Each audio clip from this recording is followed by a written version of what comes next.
Okay, so I'm Robert Rank. I'm a member of the exec team of GKN Lens Systems. I'm responsible for technology and product management. And yeah, I would like to say some words about what the mission of GKN Lens Systems is. So we are a real true engineering company, and our purpose is to help our customers with technical solutions. So we are developing and producing products, for example, to move Earth to mine resources, to capture natural energy, and especially in this environment of agricultural, we help to harvest crop.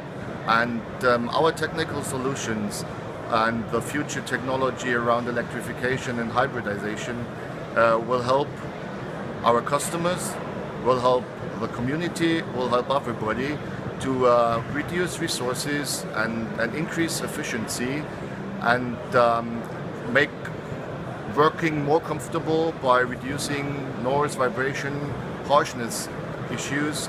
And finally, we will have enable our people to finally have a better yield and have some really cost-effective solution.